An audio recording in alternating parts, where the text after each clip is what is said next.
Dije al comienzo y antes también lo hablamos con nuestro analista Christopher Rodríguez. Estamos recibiendo en nuestros estudios a Carlos Armando Ramos, al cual pues ya le vamos a dar las buenas tardes. Buenas tardes, Carlos. Muy buenas tardes, Nelly. Carlos Armando Ramos es escritor cubano, ya lleva unos años aquí en esta tierra canaria. Lo hemos conocido a través de sus libros en más de una ocasión en esta casa. Y hoy, por lo que está sucediendo en Cuba, en este pueblo que, como comentábamos antes, no solo nos une, hay más unión de sangre también con el pueblo cubano, porque son muchas las familias que tenemos en Cuba. Sí, hasta yo tengo parte de familia cubana. Dime, Carlos. No, mis padres y mi abuelo son de aquí de Garda. Fíjate. O sea, que hay una unión increíble, o sea, somos primos hermanos, ¿no? Y le voy a decir algo, yo he vivido en varios países y aquí no me siento extranjero. Claro.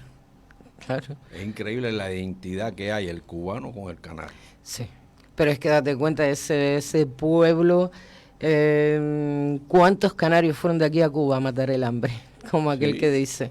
Mi abuelo fue. O sea, tus abuelos, mis abuelas, mi abuelo fue a la también. guerra. Ajá. Y se enamoró y se quedó allá, hizo una colonia, un hombre de 7 hijos, rompieron montes, sembraron caña, y cuando mejor estaban, llegó el hombre paró y mandó a parar y le quitaron todos los años de sacrificio, le quitaron la tierra y le quitaron todo. Mi abuela lloraba, fíjate. Yo me acuerdo de mi abuela que lloraba porque después el problema que se encontró ella se vino para acá antes de que entrara Castro, con Batista estuvo ella. Y claro, después de unos años aquí quería volver y no la dejaban entrar. Siendo español, o sea, casada con un español, siendo española, no la dejaban entrar. Tampoco ella perdió esa doble nacionalidad nunca, su Cuba. Y no la dejaban entrar, y así lo pasó durante muchísimos años y que bueno, vamos a ver. Es que han tenido etapas. Sí. Aquello ha tenido etapas. Mientras que lo subvencionaba la Unión Soviética, ellos no necesitaron del mundo exterior, no necesitaron de nada.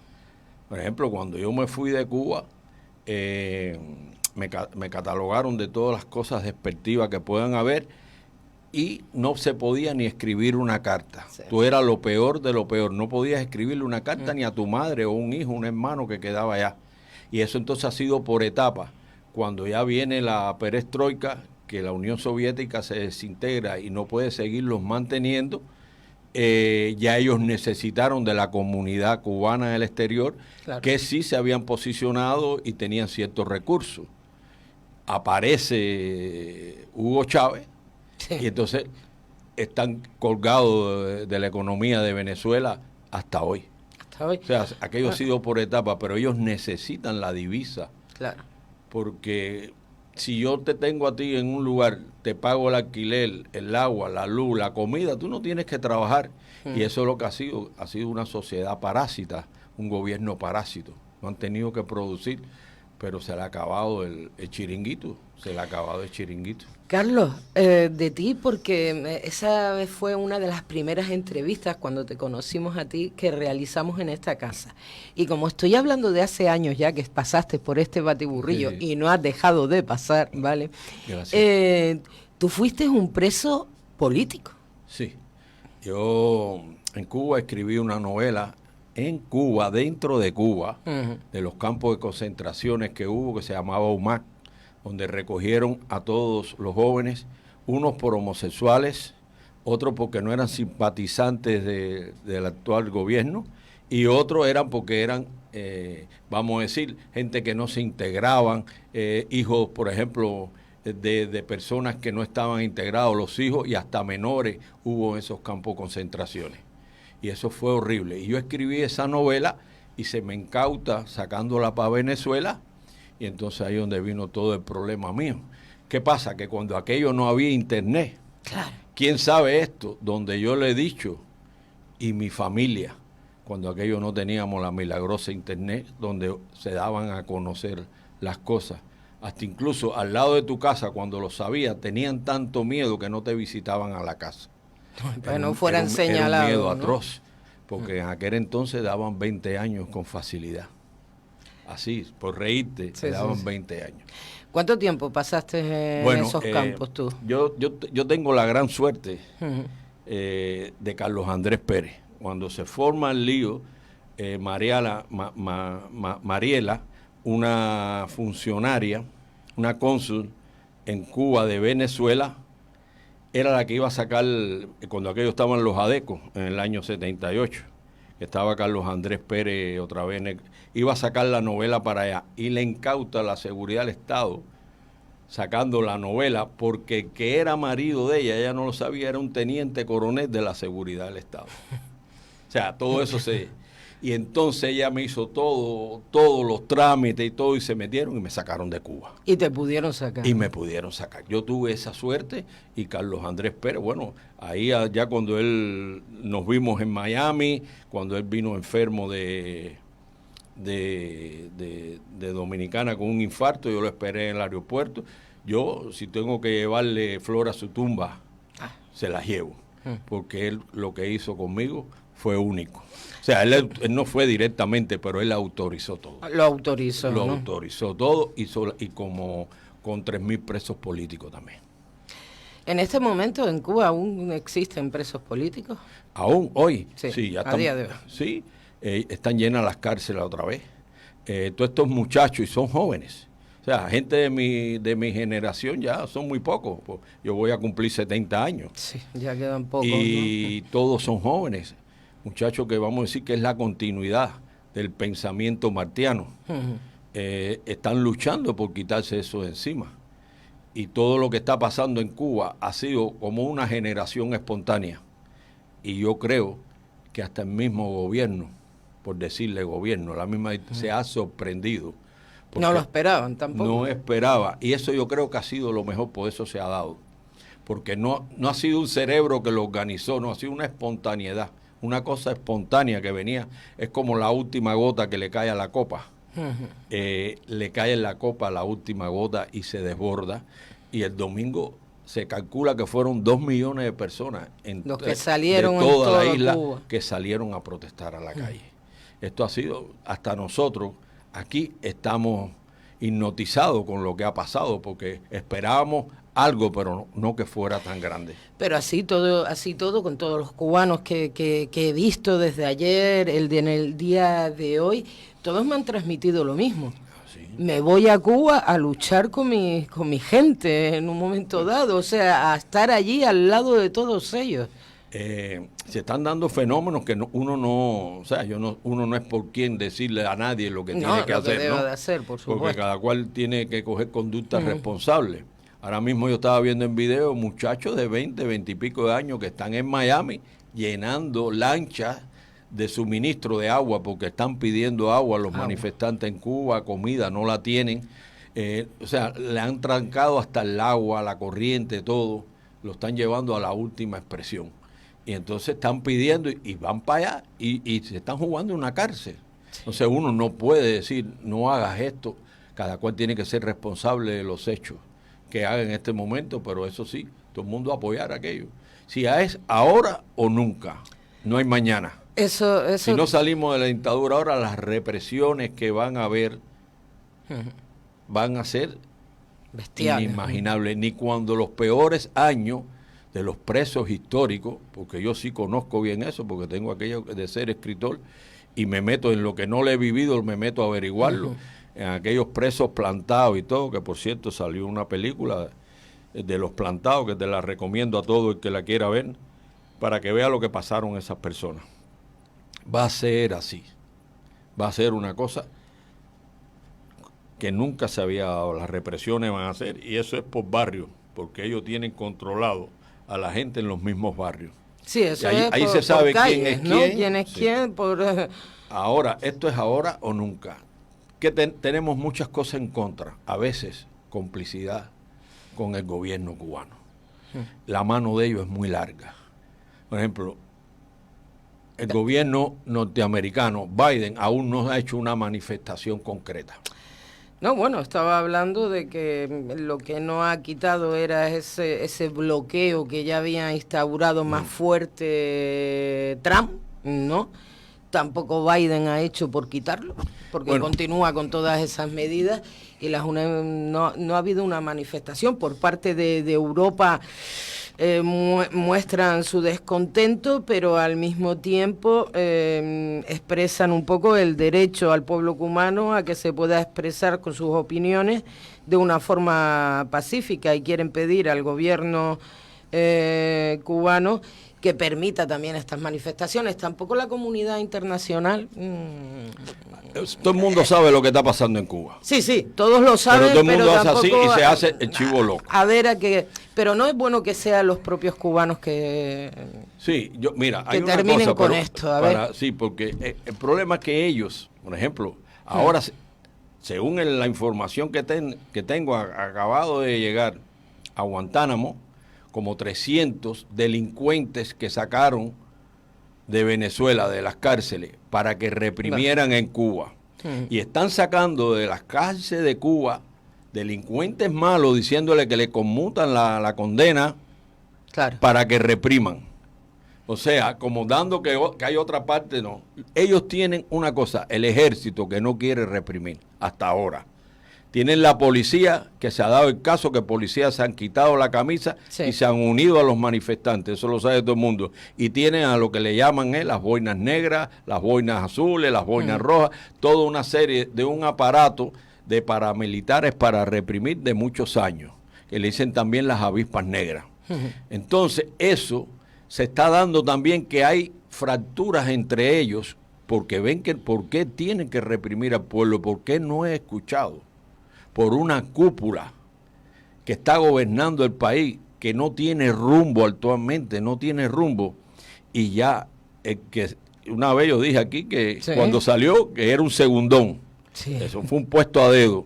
Ese hombre hizo una declaración de guerra ayer al pueblo cubano, que todos los periódicos están... O sea, él llamó al combate. Sí. Pero ¿a quién van a ir al combate? A toda esta gente vestida de civil, porque el pueblo no va a reprimir al mismo pueblo. Porque se ha dado el fenómeno, yo vi a muchachos que decían, mi padre dio la vida por esto, fue a Angola, lo llamaron, hizo de todo, y sin embargo, no me va a venir a reprimir a mí, ni yo quiero reprocharlo a él, porque él tiene que entender que yo tengo mi vida y tengo mi realidad y quiero un cambio en mi país. O sea, los padres no van a reprimir a los hijos. Pero ¿tú crees que sean capaces desde el gobierno actual, o sea, el gobierno de Díaz-Canel, de levantar las armas, las porras contra su propio pueblo? Bueno, ya lo están haciendo, hay muertos. Ya hay muertos, están tirando. Hubo un muchacho ahí que le sacaron los ojos y todos los dientes de una tortura dándole palo en la misma calle. Otro con un balazo en el abdomen. Sí, eso me lo comentaban también esta mañana. Y se murió. Hay como 3 muertos, creo. Y gente herida, y las cárceles ya no dan más. Hasta un sacerdote le cayeron a palo. Está ahí, le rajaron la cabeza de lado a lado. O sea, la represión va a ser evidente. Ellos no tienen una forma de sentarse a decir, vamos a hablar. Ya es muy tarde ya. Porque te explico, porque es que esto todo es una cadena. En los años 90 y pico, un grupo de cubanos vimos donde estaba entrando la situación cubana en un callejón sin salida, y para evitar esto nos reunimos un grupo de intelectuales, sindicalistas, y formamos un grupo, o sea, no lo definimos, un grupo para haber un posible diálogo de apertura en Cuba. Todo parecía que se iba a hacer, y todo fue una mentira por Fidel Castro, porque estaba Fidel Castro en la jugada. O sea, pero nosotros teníamos la mano y todo para que ustedes se reunieran, a Manolo Castro, que Dios lo tenga en la gloria, que fue ministro y fue el único ministro que le renunció a Fidel Castro. A Manolo Casa, ministro de Economía. Jorge Valls, el fundador del Directorio Estudiantil Revolucionario.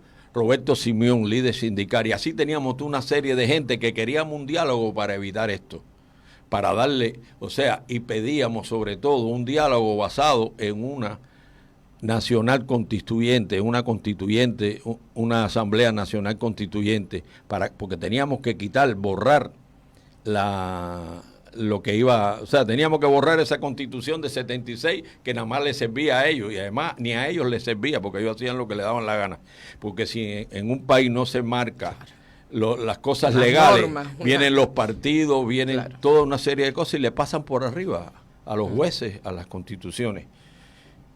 Y entonces queríamos hacer eso para evitar estas cosas, ¿no? Gente que estuvieron comprometidos con el proceso, con el destino cubano. Nos vimos, nos reunimos y hicimos, bueno, y hasta incluso tuvimos hasta de enemigo la extrema derecha del exilio. Nos acusaron de comunistas, o sea, porque es que hay cosas que no se entienden. Las cosas se resuelven de dos formas, hablando o dándose porrazo. Si yo no tengo la capacidad de darte porrazo, tengo que aguantarlo. Claro. Entonces, déjame hablar. Y entonces ahí yo demuestro cuáles son tus intenciones. Entonces, ¿qué cosa hizo Cuba? Fíjate, hizo inteligente, creó un diálogo de inmigración. Hasta Menoyo se fue con esa. Bueno, Menoyo se creía que era listo, fui amigo de Menoyo y lo respeto, y un hombre íntegro. Pero Menoyo creyó que estando en Cuba él podía formar una cabeza de playa, y se equivocó. Y entonces nosotros hasta se lo dijimos, Menoyo, eso no es dialogar. Dialogar de lo que quiere el gobierno, no, aquí hay que dialogar basado en cosas y que tiene que ser Bueno, nosotros estábamos ensimismados en eso. Personalmente fui a 2 congresos, uno en Berlín, que estaba Lula, el presidente Lula, cuando aquello era primer candidato de Brasil, y me senté con él a hablar. Y le dije, mira, supuestamente, Lula me dice a mí, mira, viene una delegación cubana aquí, cuando aquello era Rosselló, el presidente del sindicato, y los voy a poner a usted a hablar con él. Roberto le dijo, puede estar seguro que con nosotros no va a hablar. Y dice, no, ¿cómo no? Si yo se lo voy a pedir. Cuando se enteraron que llegaron al hotel donde era el Congreso, se fueron. Sí. En Guadalupe me pasó lo mismo, en otro congreso que fui invitado, porque cuando tú le dices a toda esta gente que confían en el gobierno de Cuba y creen que le venden un muñeco que es mentira, le dice, mira, nosotros hemos tratado de dialogar, nosotros tenemos proyectos, porque creo que fuimos el único grupo de economistas y todo que había, que hicimos un proyecto para Cuba, para una nueva Cuba. Tal es así que ellos han tratado de poner parte del proyecto, pero no pueden, porque tú no puedes con dictadura hacer un proyecto en libertad. Sí. Y ahí es donde ellos fracasan. Entonces, lo que es, tú no puedes reprimir al hombre, ahora mismo, todas las cosas que usted hace aquí en esta emisora. Usted solita y su esposo. O sea, ¿cuántas cosas hace? Ahora, si esto fuera aquí del Cabildo, hubiese 10 hicieran menos que ustedes. Eso téngalo claro. Eso es. Pero bueno. Yo sé que usted no duerme. Y entonces todas las cosas que usted hace, porque significa su negocio, lo que usted quiere hacer. Su existencia, mi vida, exacto. Y eso es lo que pasa en Cuba. Entonces, si usted fuera la dueña de esta emisora, llegan, se la quitan y posiblemente la pongan a dar turno en la puerta. Pero aquel que está por arriba... Ni tampoco nos dejarían decir ni hablar lo que queremos, y las cosas no funcionan. Claro. O sea, los sistemas económicos son sistemas económicos por encima de ideologías, de partidos, y nosotros quisimos incrementar un sistema, sobre todo no político, sino económico en Cuba, pero con las libertades de garantía. Claro. Y no fue posible. ¿Hay alguna? ¿Cuál es la diferencia? Porque en los 80 creo que fueron, ¿no? Y si no, corríjame usted, por favor, sí. Carlos, si me estoy equivocando. En los 80 hubo también, 80 o 90, hubo ese sentimiento, hubieron también una serie de manifestaciones, pero que sobre todo partieron porque también lo novedoso en esta ocasión es que han partido no de La Habana, sino han sido precisamente todas las comunidades, todos los pueblos de Cuba, pero no desde la capital. Yo te voy a explicar bien. ¿Qué diferencia hay de aquel momento a este? Bueno, el de Mariel comenzó, fíjate, esto es una estrategia de los Castro. El Mariel comenzó por la Embajada del Perú. ¿Qué pasó en la Embajada del Perú? Se metió una guagua contra los muros, eran como 5 personas, creo, en una guagua. Yo conocí a 2 de ellos. se metieron contra los muros, rompen los muros, y entonces Fidel, para presionar al Perú, que le quería dar asilo, dice, le quito toda la guarnición de allí, porque todas las embajadas allí están rodeadas de militares. Usted no puede pasar por la cuadra ni nada. Militares cubanos. Militares cubanos, por supuesto. Ante 2 cuadras, usted no puede pasar ahí. Y Fidel, para dársela de gracioso, no calculó, a él se le fue, quitó la guarnición. De la noche a la mañana, aquello se llenó que no cabía la gente, todo el mundo quería irse. Se le da el fenómeno a la embajada del Perú. Claro. Entonces ahí interviene toda una serie de países para ver cómo resuelven. Y ellos comenzaron a hacer los actos de repudio esto nuevamente. O sea, porque los verdaderos actos de repudio comenzaron en el 59 a los ex militares de Batista. Iban a la casa allí, que se habían licenciado, que no habían tenido problemas legales, le organizaban en los barrios donde vivían gente para ir a quitarles birro, amarillo, asesinos, todas estas cosas. O sea, ellos vuelven otra vez cuando la embajada del Perú con los actos de repudio, porque las condiciones que puso el gobierno para darle la salida y que fueran a aceptar la visa del país que se lo querían dar, le daban un salvoconducto. Entonces, ¿qué pasa? Que cuando llegaban a su barrio, ya el comité de allí lo sabía por la seguridad del Estado. Y venían los actos de repudio. Ahí comenzó. Pero entonces, ya que iban, tuvieron que coger gente de seguridad del Estado porque la gente no quería reprimir al pueblo. Y entonces hay una efervescencia que todo el mundo se quiere ir. Y él muy en esto sí fue astuto, dice, bueno, se quieren ir, el que lo venga a buscar aquí una lancha se va. Ahí lo que se formó, todo familiar, sí, hipotecaron casa, el que no tenía lancha, el que nunca se había montado arriba de una embarcación, ni llegó a Cuba. Y fueron una invasión de lancha allá que ni estaban preparados para eso. ¿Y qué hicieron? Cuando ellos vieron que fueron a buscar los familiares, no. Fueron a las cárceles. Y vaciaron, por ejemplo, usted iba a buscar a su esposo, a su hijo, te decía, te damos a tu esposo o te damos a tu hijo, y tenías capacidad para 20 personas y te ponían 50 arriba de la lancha, claro, de presos, de gente que tenía antecedentes penales. Pero el problema es que cuando uno dice preso se eriza, ¿no? Pero en Cuba ir preso es más fácil que yo visitarle aquí a usted, porque me cogen con una libra de café y voy preso. Claro, claro. Antes me cogían con $1 y era 12 años, o con una libra de carne, o sea, que ser preso en usted Cuba por es muy un fácil. Libro, ¿no?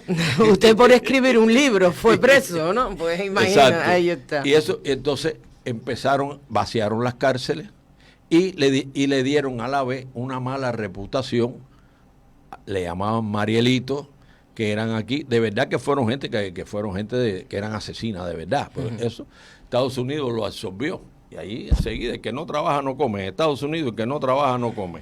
Y el que quiera vivir de la droga o de cosas extrañas, hombre, se está sabe que tiene su vida contada. Está. O sea, la sociedad absorbió más de 250,000 personas, los repartieron y absorbió la sociedad. Y los Marielitos lo que le dieron fue un impulso a la economía norteamericana.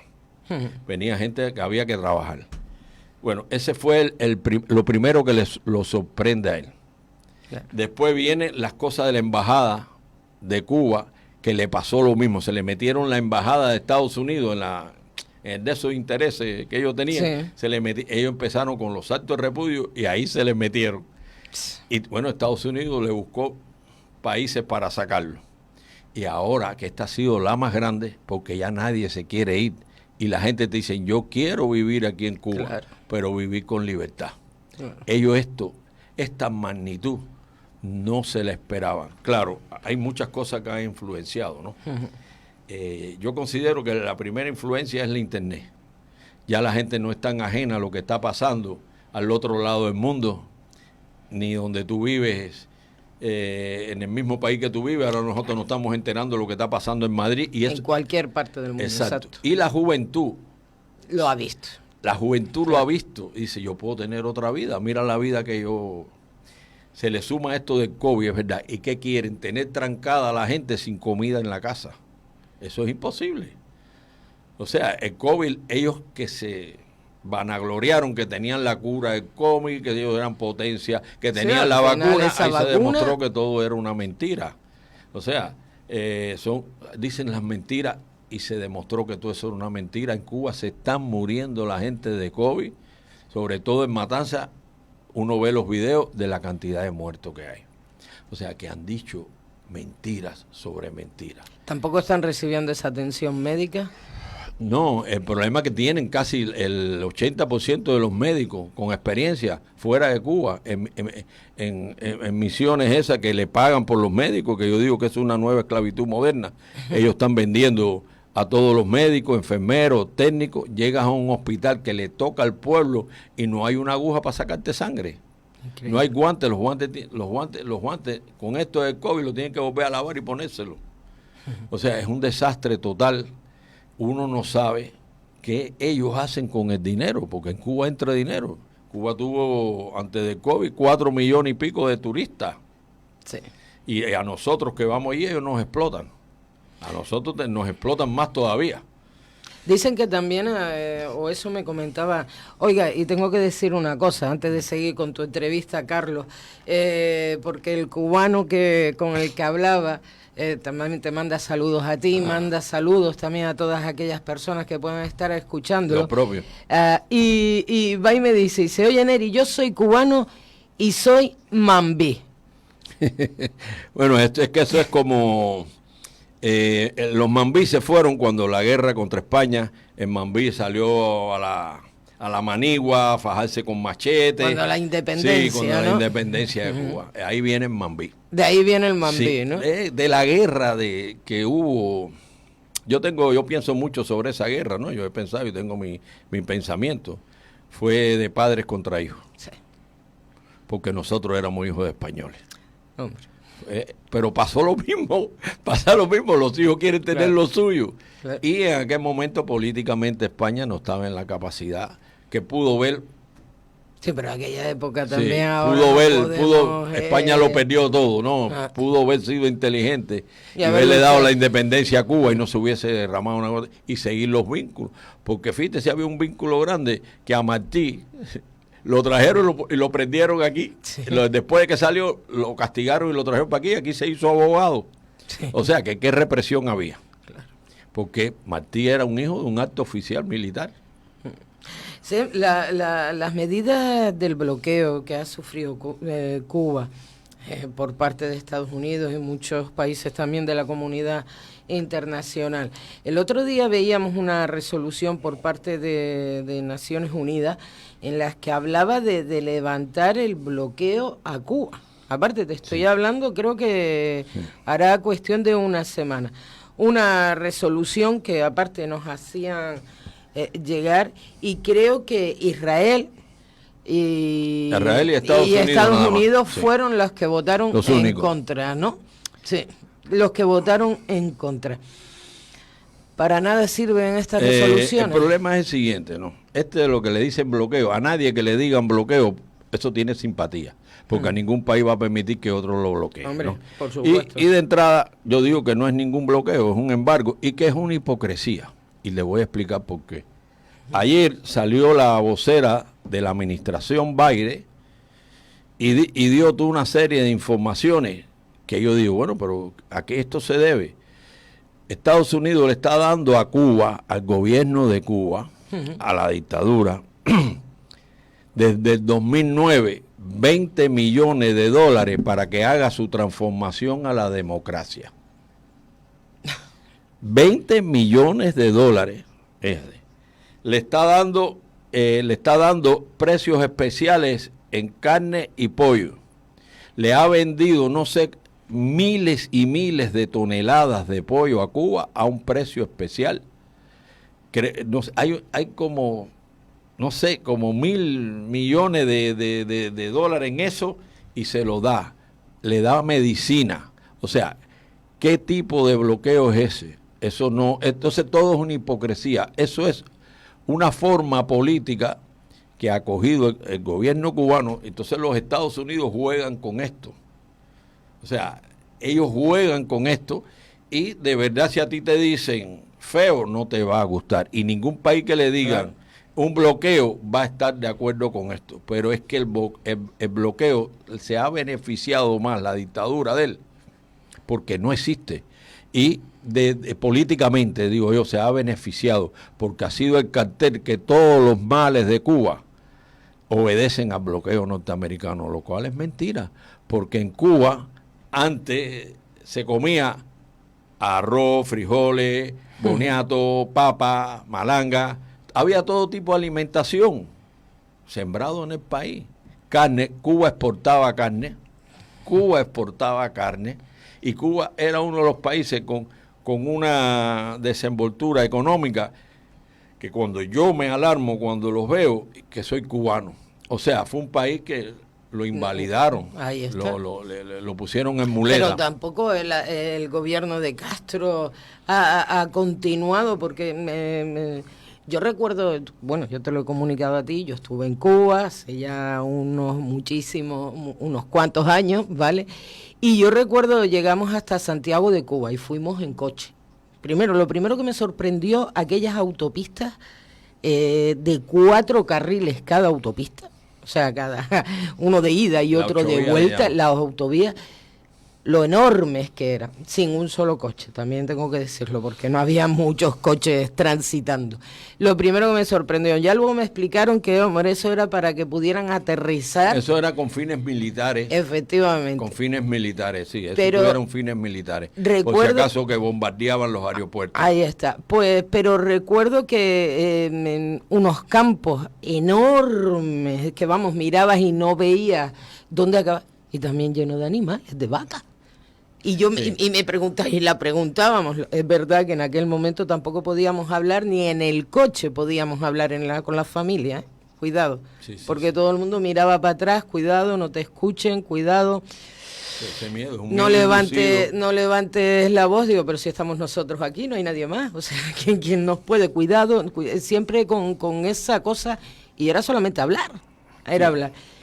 Me sorprendía, digo, pero bueno, pero ¿cómo es que solo comemos arroz y frijoles si tenemos aquí un mogollón de vacas? ¿Por qué no hay carne? Bueno, en Cuba, el que sorprendieran con una libra de carne, o sea, medio kilo, le daban 12 años de cárcel. Fíjate. Con $1, 12 años. Eso no se lo quitaba a nadie. Todos aquellos planes ganaderos en ciertos lugares, todo fue un fracaso de las locuras de por qué. Volvemos a lo mismo. Eran unas granjas inmensas, pero a veces no eran campesinos los que atendían aquello, o muy pocos campesinos. Y era todo un problema administrativo que no funcionaba. Pues, vuelvo y te repito, mi abuelo, en paz descanse, que fue de aquí de Canarias allá, logró tener una colonia. Y había de todo allí con sus hijos. Porque esa cosa personal, eso no se lo puede quitar al hombre. Donde se quita, viene la economía, fracasa, ¿no? Del crecimiento. Y claro. eso se ve, por ejemplo, en el estado capitalista, llega aquí una gran compañía y te pone, y todos los negocios pequeños se van del aire porque no puede competir con eso, ¿no? Pero en el caso de los comunistas es que no deja a los que sí de verdad ponen en función la economía. Es un problema de sistema. Y ellos no pueden dejar que, por ejemplo, yo llegue a Cuba y ponga un negocio y que sea libre de ellos, porque ya los trabajadores que yo tengo no tienen que ver nada con ellos, no tienen ellos control. Por ejemplo, a toda la gente que fueron ayer a manifestar, si hoy están manifestándose, tienen un centro de trabajo que es de ellos. Tienen un barrio donde ellos controlan, y los controlan. Es un control total. Nadie puede ser feliz con ese control. Y luego que vemos que además de ese control, pues que ahora mismo lo que está faltando es la comida, las medicinas. Exacto. O sea, nada. Y también me decían hoy que si mandaba de acá para allá, o sea, de aquí para allá, es que se quedaba retenido en aduana, ni siquiera estaban dejando pasar todos esos productos. Actualmente creo que están reteniendo muchas cosas. Sí, eso es lo pero que me los precios son abusivos. Mira, fíjate. Ellos han hecho un cambio, 2 o 3 cambios de moneda en menos de 5 años. Porque la única forma de sacarle dinero al pueblo es que le dicen, bueno, ya no te sirve este dinero, ahora va a circular este. Claro. Y entonces cuando vas a cambiar, te cambian cierta cantidad. O sea, tampoco te dan el valor de lo que tú estás entregando, ¿no? Es un valor. lo último que hicieron es que ya el dólar no puede circular en Cuba. Entonces, son unas tarjetas. ¿Para qué? Para sacarle el dólar al pueblo. Para darte unas tarjetas en unas tiendas que ellos te señalan que son de militares, pero con un precio. Te voy a poner un ejemplo. Un pomo de espárrago vale 68 dólares. O sea, una cosa que vale aquí 2 o 3 pesos. 2 o 3 euros. Sí. Exacto. O sea, son unos precios como para robarte. Esto no se había visto en Cuba. Si lo que más se luchó en Cuba, el sindicato de Cuba, que los terratenientes te pagaban con vales para que le consumieran en sus tiendas, y allí todo era con unos precios enormes. Eso fue una de las cosas que logró el sindicato de Cuba, la CTC, de quitar de que no se le podían pagar con vales a los obreros. y ahora ellos han vuelto a eso, ¿no? Entonces, vamos a la situación actual. Te voy a decir mira, actualmente lo que está pasando en Cuba, no hemos visto que vamos aquí a saber quién es quién y estamos desamparados.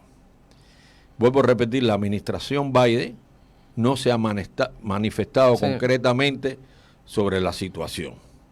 En Cuba, el gobierno está haciendo presión, quitándole el agua, quitándole sobre todo la internet, la corriente y la comida. Y entonces yo pienso, bueno, cosas que yo en un momento no estuve de acuerdo, ahora creo que sí son factibles. A ver. Por ejemplo, ¿por qué el gobierno norteamericano no mueve un poquito los satélites para Cuba, algún satélite para darle internet a la gente? Eso no le cuesta a ellos absolutamente nada. Y esto sería una medida que le da facilidades a la gente que se puedan comunicar con su familia, denunciar lo que está pasando, la represión. Eso ellos lo pueden hacer. No lo han hecho. Otra cosa que pudieran hacer es que se haga, bueno, esto sería el exilio ya, o con los que están en Cuba. A mí me gustaría todo con los que están dentro de Cuba, para que no vea que hay injerencia extranjera, que le dieran en la base naval de Guantánamo un espacio para formar un gobierno provisional. Y en este momento todavía nos queda la Constitución de 1940, o sea, basado en la Constitución de 1940.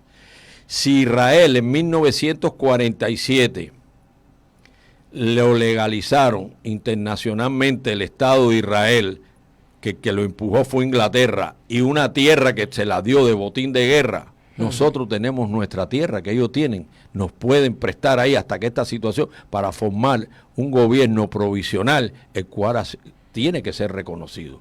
Y entonces ahí vamos a saber quién es. Pero si eso existe, por ahí puede entrar mucha ayuda humanitaria, toda una serie de cosas, porque ya esto va cogiendo tamaño y ya no hacemos tanto. O sea, la represión va a ser brutal.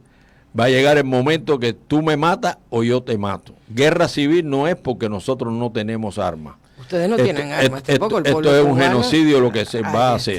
¿No? Siempre los muertos los vamos a poner del lado acá.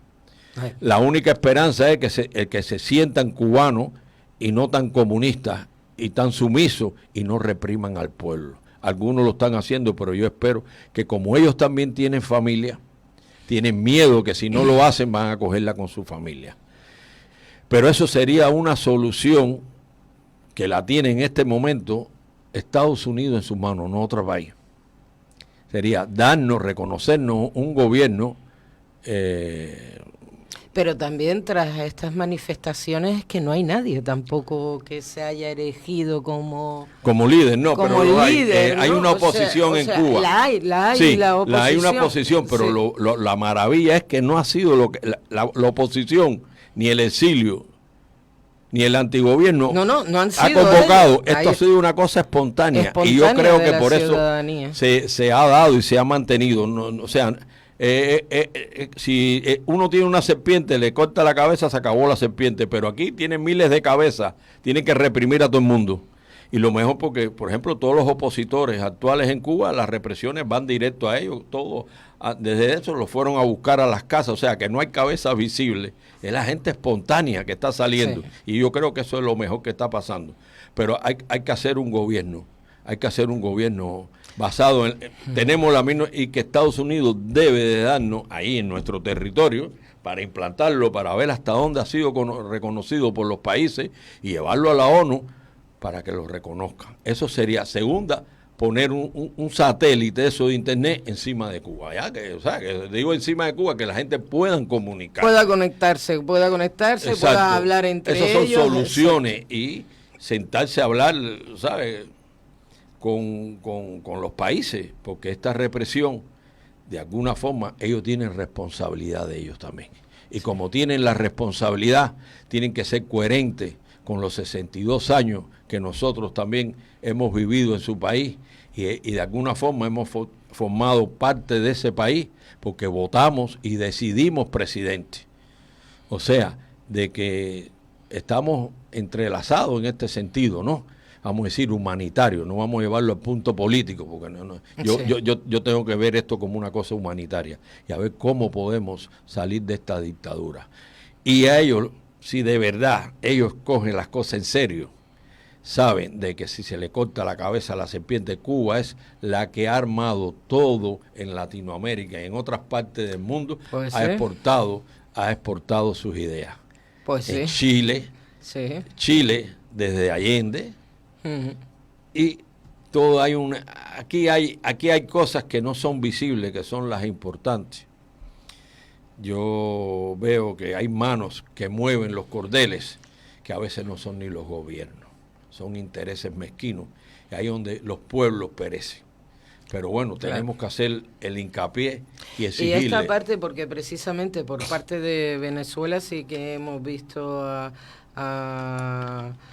Maduro hablando de que va a mandar para Cuba, para ayudar al régimen, que sea capaz de mandar militares. Lo digo por esto que acabas de comentar, y es verdad que Cuba en aquel primer momento también marcó mucho la pauta de Latinoamérica, ¿no?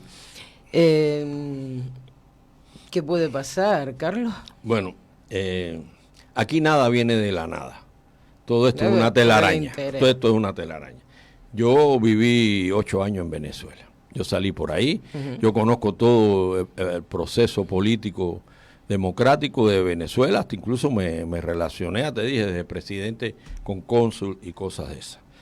Hugo Chávez es una creación de la misma derecha.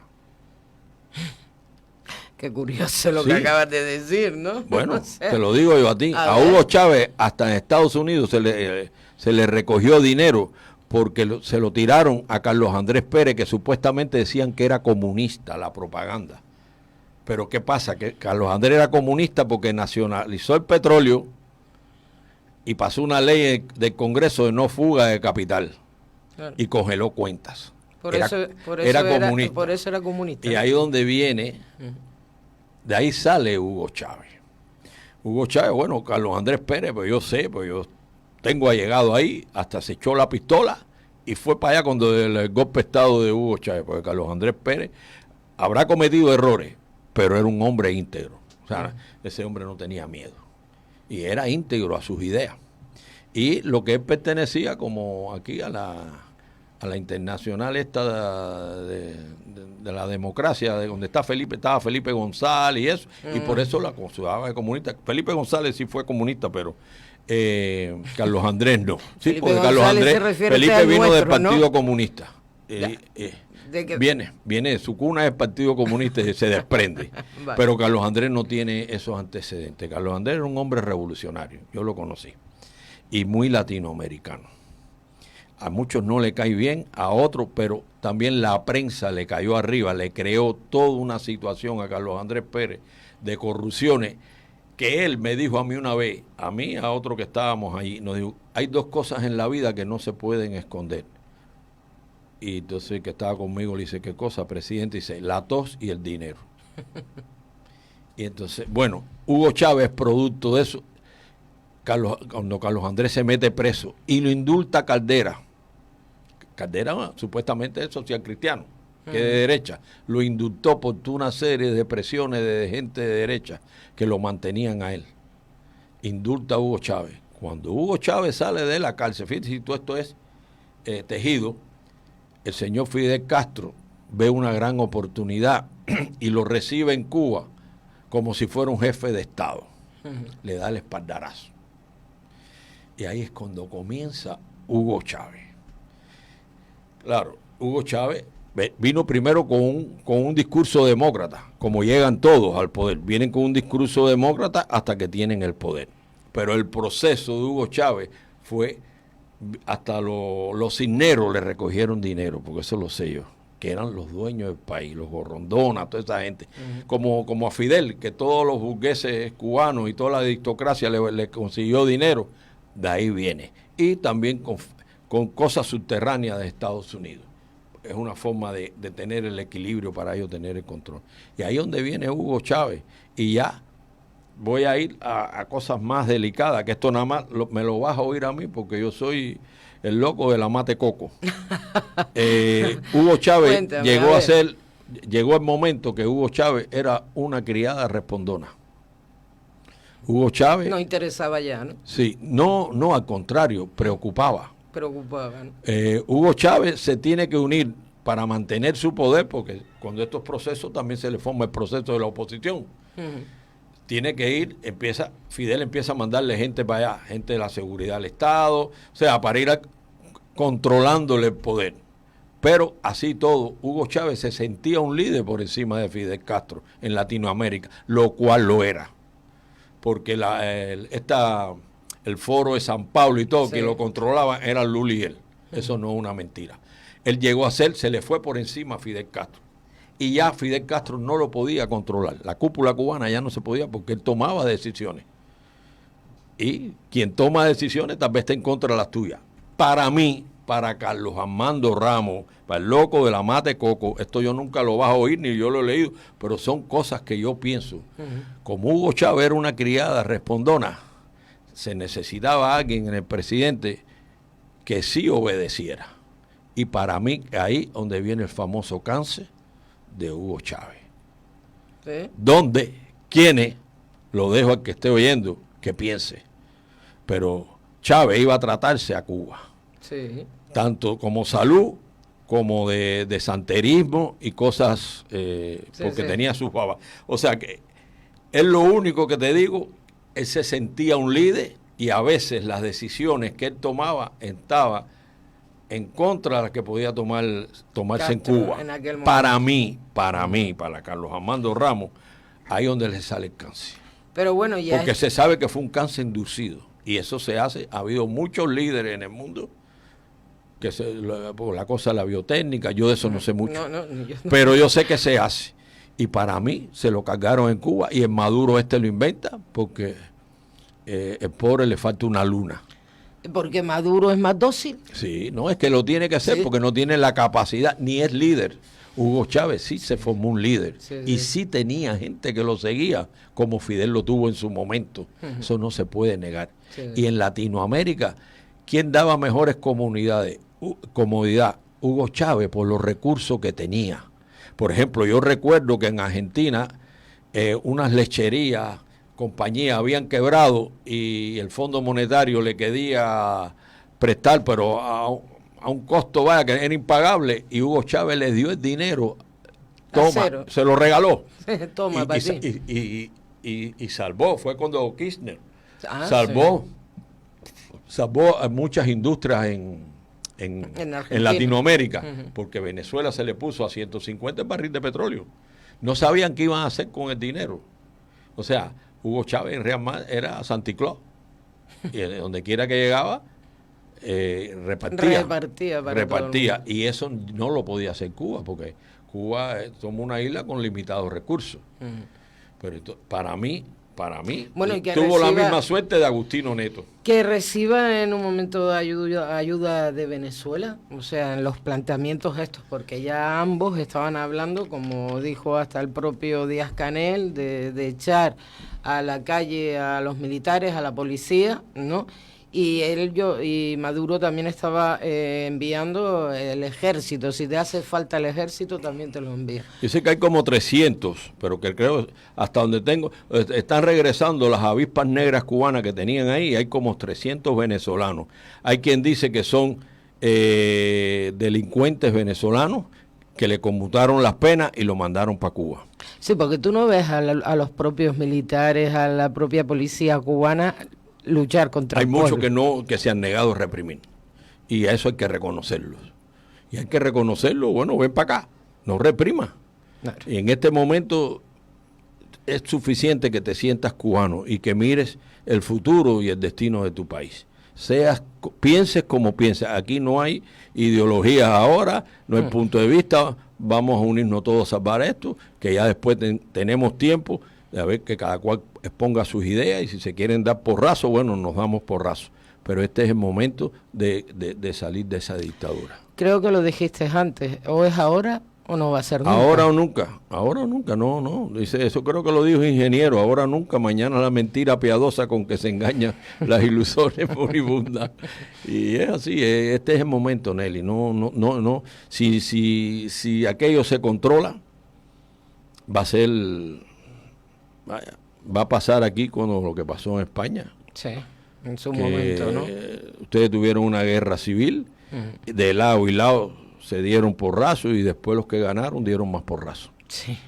Y durante unos cuantos años. Sí, puede pasar eso y entonces sí no se sabe. Y por eso te digo que todos los países, Estados Unidos puede jugar un papel protagónico, muy protagónico, ya te digo, de reconocer un gobierno en Cuba basado en la 1940, tenerlo dentro de Cuba en la base naval de Guantánamo y tratar de reconocerse en la ONU. Ya eso sería mortal para la dictadura. Carlos Armando Ramos, escritor afincado en esta tierra canaria, que llevamos rato ya hablando de este pueblo cubano, que de verdad que nos está afectando. A todos los canarios te aseguro, Carlos, que nos está llegando lo que está pasando en este pueblo cubano. ¿Qué mensaje quieres enviar? Ahí tienen los micrófonos de esta casa. Aquí al pueblo canario. Al pueblo canario, al pueblo cubano, bueno, a tu gente, a quien tú quieras. Bueno, yo lo único que le digo al pueblo, que es, como te vuelvo a repetir, ahora o nunca tenemos que estar unidos por encima de cualquier ideología, por cualquier prebenda que uno quiera, no. Ahora es unirnos y por donde salga el pueblo, todo el mundo tiene que seguirlo. Y sobre todo esperamos la mano amiga. Aquí con los canarios siempre la hemos tenido. Y te digo que es el único país que yo he vivido que no me he sentido extranjero. Los canarios comprenden, con todos que yo he hablado, comprenden la situación que hay en Cuba. Hasta incluso muchos tienen familiar allá o muchos han vivido allá. O sea, aquí ellos saben, la misma policía. Ayer estuvimos en una manifestación en la embajada cubana allí. Sí. Había muchas policías de aquí y nos decían, mira, lo único que queremos, mira, no se acerquen aquí, pero nosotros no nos vamos a meter. Fueron muy cordial la policía. Hoy hay otra manifestación a las 7 de la noche aquí en vecindario, en el parque de 1 de Mayo. Va a haber otra que yo pienso cuando salga de aquí para allá. Convoco a los cubanos que me estén oyendo y los no cubanos también, que nos apoyen. Le he pedido de todo corazón que apoyen al pueblo cubano. Necesitamos la solidaridad, hoy más que nunca. De lo contrario, ya sí es irrescatable lo que pueda pasar en nuestro país. Pues espero, Carlos, de verdad que Cuba vaya mejor, pase lo que pase, que no haya derramamiento de sangre. Eso quisiéramos todos, ¿vale? Pero no olvidemos que el que dice que es presidente de Cuba, claro, ayer llamó a la guerra. Exacto. Pero bueno, si pasa algo en el pueblo de Cuba, la cúpula cubana, pues él es un segundón, él dice lo que le dicen que diga. Los únicos responsables ahí son los Castro y los comandantes. Van a ser él ellos no, él es un muñeco, él yo siempre lo he visto y nunca lo voy a dejar, es que ni lo respeto. Allí los que toman las decisiones son otros. Los Castro. Sí. Carlos Armando Ramos, muchísimas gracias por haber venido nuevamente a nuestros estudios. Lamento que sea por lo que está pasando en Cuba y no para que nos hables de esos libros fantásticos que no paras de crear, Volveremos a hablar contigo, Carlos. Gracias, Nelly. ¿Vale? a la hora que tú me quieras, aquí estaré. Aquí estoy. A ti no te fallo nunca. No le fallo a nadie, pero a ti mucho menos. Muchas Muchísimas gracias por esta oportunidad y que vamos a esperar a ver qué pasa. Vamos a ver Te qué pasa. tendré informada Sí, por de favor. los acontecimientos, de informaciones Sí. que recibo. Gracias, Pues, Nelly. muchísimas gracias. Gracias a tu audiencia. Carlos Armando Ramos.